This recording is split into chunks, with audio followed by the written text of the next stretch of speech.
Shalom, call halal, Yahal Bashim Yahweh Bahashim Kakodash. Double honors to the elder apostles and elder bishops of GMS, including the elders that came before them that taught us his truth. Shalom and salutations to all the brothers out pushing the word of truth and in sincerity, the hopeful elect tabernacle of David, the Akwat that are listening and learning, being a pillar of rest. 144,000 and one-third, the hopeful elect of Israel. I'm the brother Yahshua back with a World War III daily update. Shalom and salutation to you as well. Let's start right here, 2nd Ezra 6 and 22. 2nd Ezra 6:22. And suddenly shall the sown places appear unsown, the full storehouses shall suddenly be found empty, and the trumpet shall give a sound, which when every man heareth, they shall be suddenly afraid. At that time shall friends fight one against another like enemies, and the earth shall stand in fear with those that dwell therein. The springs of the fountain shall stand still, and in 3 hours they shall not run. Okay? So we're at this time. Hey, friends are fighting against one another like enemies. Okay? Now, this goes into World War III. This goes into the Civil War. Goes into the hood. Right? But it touches on all of these things, right? Hey, people are afraid. This guy right here. Is it him? No, it was a different one. Anyway, let's let this guy talk. Retired General Kellogg's Frosted Fruit Loops. Okay, 3 hours ago, Fox Business. This marks the beginning of normalization of violence. What is it? What is normalization of violence? All right, well, it sounds like at that time, right? What time? We're in the time of normalization of friends fighting against each other like enemies. The normalization of the earth standing in fear, right? Who wants continual violence as though that's just the status quo? Well, let's listen to this, all right?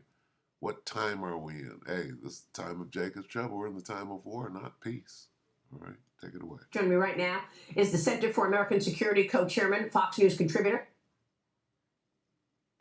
Means a general in the Trump White House, Lieutenant General Keith Kellogg. With now, General Kellogg, thank you to the response from the United.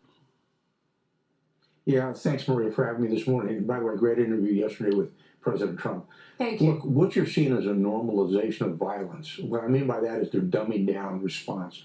The attacks have been punitive, and they haven't been deterrence-based.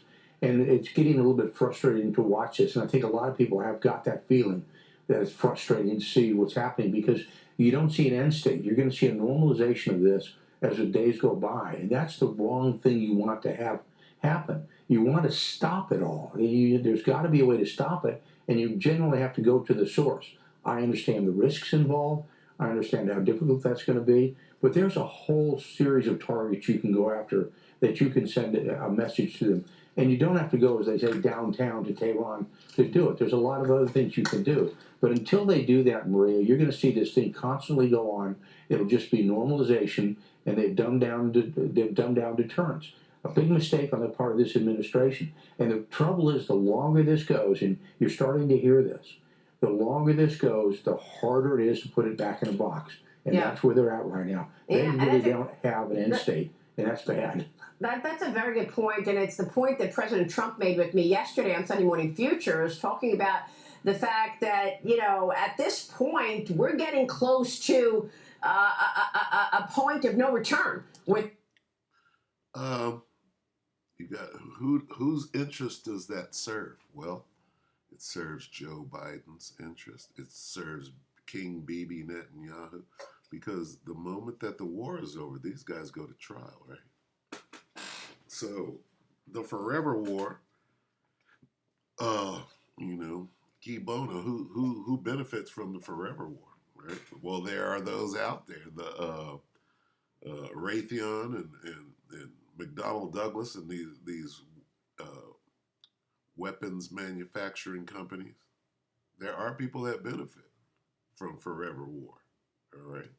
Ron, once they get a nuclear weapon. He also explained how relations were much better on his watch with Iran. He kept them in check. Here's President Trump with me yesterday. Watch. Do you know they called me to tell me we're going to hit a certain location, but we're not going to hit it? It's going to be outside of the perimeters. Who called you? Iran called me. Iran called for me. And they let us know, and we had 16 missiles went off. I believe it was 16. 6 or 7 failed in the air. When was this? This was prior to the attack on a fort that we had where they hit back. Do you remember when they sent 18 missiles or 16 missiles? 5 failed. They let us know, don't move. We're going to have to hit you back. Psychologically, we have to do that because we hit them on something. So they aimed the missiles, but they said, please don't attack us. We're not going to hit you. That was respect. We had respect. When we took out Soleimani, you know, Israel was supposed to do it with us. 2 days before the takeout, they said, we can't do it. We can't do it. I said, what? We can't do it.